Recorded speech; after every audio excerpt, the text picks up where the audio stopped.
Wah, udah hari Jumat aja ya, Ndi ya. Iya nih, Kita cepet banget ya. baru minggu lalu ya, kita Iya. ngebahas tentang apa ya, Ndi?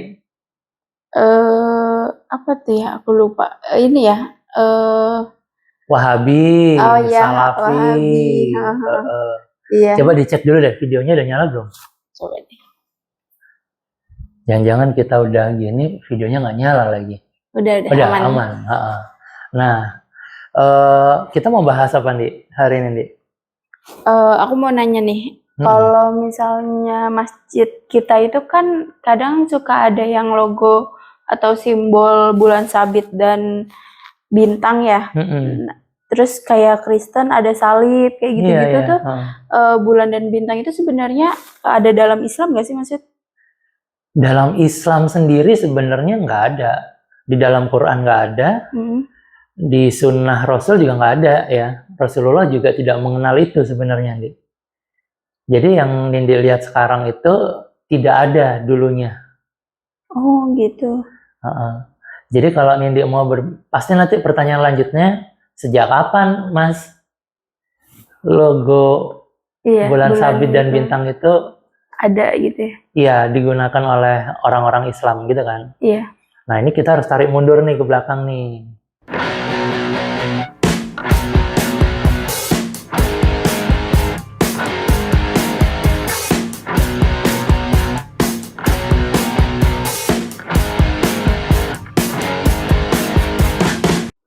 Diawali dengan penaklukan kota Konstantinopel. Nah, jadi ini ada hadis Nabi. Nabi itu dulu sudah berbicara tentang umat Islam pasti akan menaklukkan Romawi, Ndi. Jadi pada waktu itu ada dua kerajaan besar, Ndi, Romawi dan Persia, ya. Cuma ketika Rasulullah ditanya, Rasulullah bilang nanti yang jatuh duluan ke tangan kaum muslimin itu adalah kota Konstantinopel. Itu kamu bisa cek di hadis riwayatnya Ahmad, ya. Kemudian kalau hadis riwayat Bukhari dibilangnya begini, sesungguhnya Konstantinopel itu nanti pasti akan dibebaskan oleh sebaik-baiknya pemimpin dan sebaik-baiknya pasukan. Yang dimaksud sebaik-baiknya pemimpin dan pasukan di sini adalah umat muslim. Gitu. Oh, gitu. Jadi pada waktu sebelum penyerangan kota Konstantinopel, umat Islam tidak mengenal itu, Ndi. Bahkan pada zaman Rasulullah, Ndi, nggak ada tuh logo bulan bintang. Rasulullah tuh kalau berperang dengan menggunakan bendera yang sederhana aja. Kadang warnanya hijau, kadang warnanya putih, kadang warnanya hitam. Kemudian ada juga yang berpendapat nih, katanya ada kata-kata syahadat di benderanya. Ada yang berpendapat seperti itu. Gitu. Oh gitu. Nah terus identiknya bulan dan bintang dalam Islam itu apa tuh? Nah berarti gini, saya cerita lagi nih, mundur lagi loh ke belakang ya. Lebih mundur ya. Jadi kan tadi masa Nabi nggak dikenal. Terus bulan bintang itu sebenarnya dikenalnya mulai kapan gitu kan? Iya. Tarik mundur nih. Tarik mundurnya jauh nih, sampai sebelum Masehi itu. Raja tuh, Ndi. Ada seorang raja yang bernama Urnamu. Nah, Raja Urnamu itu hidup di Mesopotamia. Dia itu berkuasa tahun 2047 sampai 2030 sebelum Masehi, Ndi. Dan dia adalah raja pertama yang menuliskan kode hukum di negaranya dalam bentuk prasasti di batu, Ndi. Diukir di batu gitu, hukum-hukumnya. Nah, salah satu peninggalan Raja Urnamu itu adalah batu tulis yang menggambarkan Raja Urnamu ini sedang melakukan pemujaan terhadap Sin atau Enzu, yaitu dewa bulan. Jadi ada simbol bulan di situ. Oh gitu, berarti ditulisnya di batu. Iya, gitu ya? Di batu itu. Ini sejarah ya. Jadi memang ada buktinya. Kemudian ada juga yang disebut atau kita kenalnya Raja Melisipak II. Dia berkuasa juga sebelum Masehi, Ndi. Tahun 1186 sampai 1172 sebelum Masehi. Nah, dia adalah salah satu raja yang ada di Babilonia, ya. Dia memberikan hadiah batu tulis untuk anaknya yang bernama Marduk Apal Idina. Nah, ketika dia memberikan itu diabadikan dalam bentuk prasasti ya. Nah, di prasasti itu nanti saya punya gambarnya, nanti saya tampilin gambarnya. Itu ada logo matahari, bulan, dan bintang, Di. Karena itu mewakili dewa-dewanya mereka. Ada dewa Samas, yaitu dewa matahari, ada dewa Sin, itu dewa bulan, dan ada Dewi Venus. Dewi Venus itu disimbolkan dengan bintang. Bintang ya. Gitu. Gitu. Terus ada juga sebuah kota di Yunani namanya kota Byzantium gitu ya. Dia ada di sekitar tahun 340 sebelum Masehi. Jadi sebelum Romawi, Dik. Itu juga ditemukan simbol bulan sabit dan bintang pada mata uangnya, Dik. Koinnya, mata uangnya ada simbol bulan sabit dan bintang. Ini ada cerita legenda juga. Jadi mereka mempercayai bahwa kota mereka itu dalam perlindungan dewa Hekate. Jadi ketika kota itu mau diserang pada waktu malam, tiba-tiba malam itu menjadi terang, Di. Makanya sebagai bentuk penghormatan terhadap Dewi Bulan ya, bukan dewa, Dewi Bulan, yaitu Dewi Hekate itu mereka mengabadikannya dalam koin tadi. Di koin tadi itu ada logo bulan dan bintang. Bulan sabit ya. Oh gitu. Gitu. Nah, tadi sebelum Masehi. Sekarang sesudah Masehi ya, jadi tahun 224 sampai 651 Masehi itu zaman Kekaisaran Persia. Jadi kerajaan Persia pada waktu itu lagi jaya-jayanya bersama dengan Romawi, Dik. Oh gitu. Nah, di situ Kekaisaran Persia itu memiliki banyak raja. Ada sekitar 30 raja Sasania dan 2 ratu.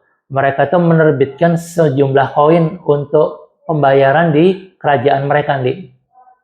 Nah, ada koin yang diterbitkan tahun 610 dengan muka raja.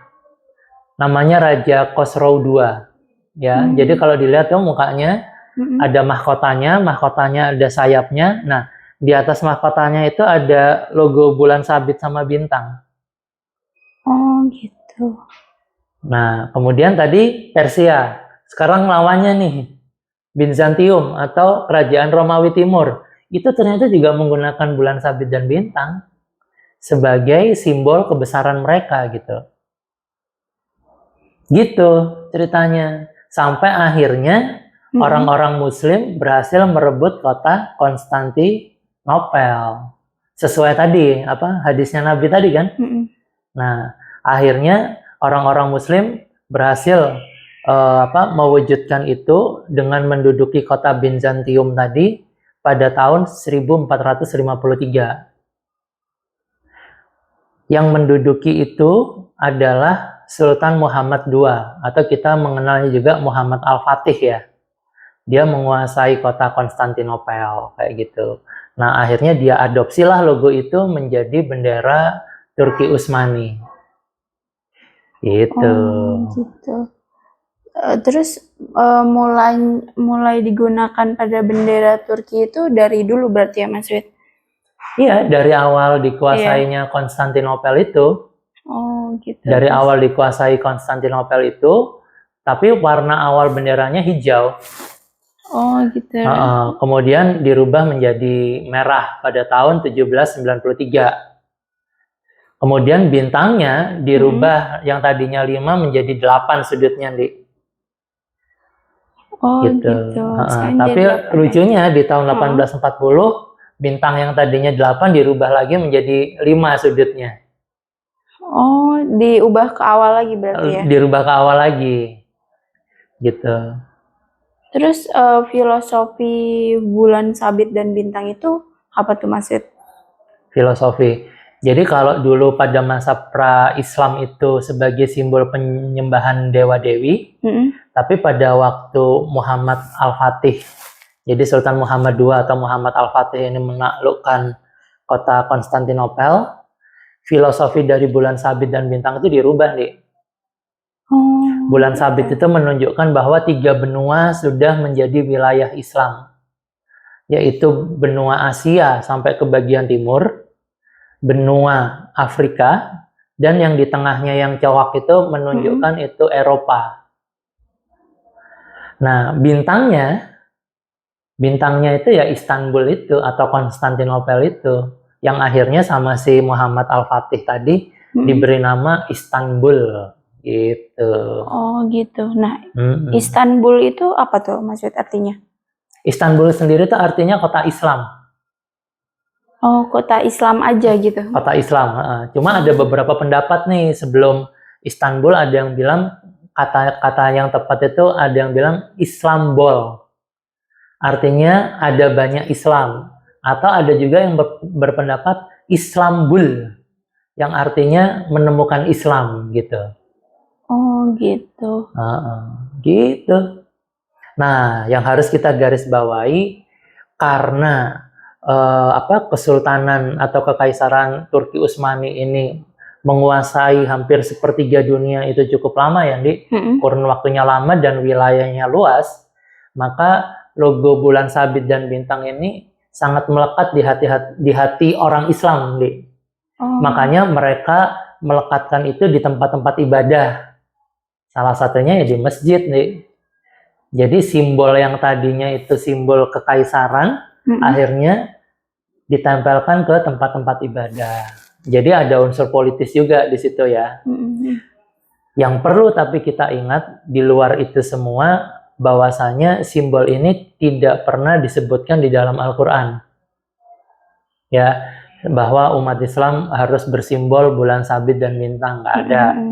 Kemudian Rasulullah pun seumur hidupnya tidak pernah menggunakan simbol bulan sabit dan bintang. Jadi udah jelas ya, Nindi ya. Ini kita harus ngomong tentang sejarah biar Nindi jelas apakah itu ada kaitannya dengan Al-Quran dan Rasul, nggak ada. Tapi apakah ini berkaitan dengan kerajaan Islam pada waktu itu, yaitu Turki Utsmani? Ya. Dan Turki Utsmani memerintah pada waktu itu cukup lama dan daerahnya cukup luas. Kemudian juga mereka meletakkan simbol bulan bintang itu pada rumah-rumah ibadah atau masjid. Jadi sampai hari ini kita masih mengikuti itu ya, secara nggak sadar ya.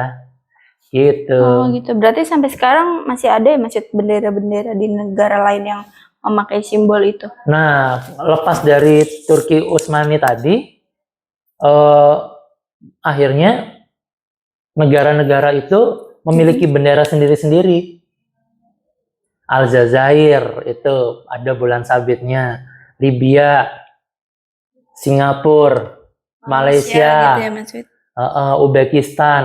Terus kemarin tuh yang menang hampir menang sih, nggak menang sih, juara tiganya siapa? Maroko ya di Piala Dunia. Ya? Itu kan merah ada bintang gitu ya. Jordania, Syria itu ada bintang juga di sana. Terus ada Uzbekistan, Maladewa, itu masih menggunakan bulan sabit ya? Dan bulan sabit dan bintang gitu. Oh gitu. Okay. Jadi udah semakin jelas ya, Ndi ya. Udah semakin jelas bahwasanya bulan sabit dan bintang sudah digunakan manusia dari zaman prasejarah. Awalnya untuk penyembahan dewa-dewi. Kemudian di era Islam, Kekaisaran Turki Utsmani menggunakan itu sebagai simbol negara ya. Dengan filosofinya dirubah. Bulan sabit itu artinya tadi menguasai 3 benua, dan bintangnya itu adalah Turkinya itu, Istanbulnya itu. Nah, di hari ini negara-negara Islam ternyata tetap mempertahankan bulan sabit atau bintang di benderanya mereka masing-masing. Gitu. Tapi kalau ini diperhatiin nih, bangunan masjid-masjid yang modern itu udah nggak ada bulan sabit dan bintangnya, karena memang nggak ada kewajiban untuk meletakkan itu gitu. Jadi semoga ada pemahaman baru lagi ya yang didapat ya, Ndi ya. Oke. Ada lagi, Ndi? Udah kayaknya dimaksud. Intinya kan simbol-simbol bulan dan bintang itu bukan dari dalam Islam itu kan ya? Iya, nggak ada di Quran, dan Nabi tidak pernah mengenal simbol itu. Gitu. Okay. Ya. Jelas banget. Oke. Kalau gitu kita pamit juga ya, Ya, sama sahabat di sana.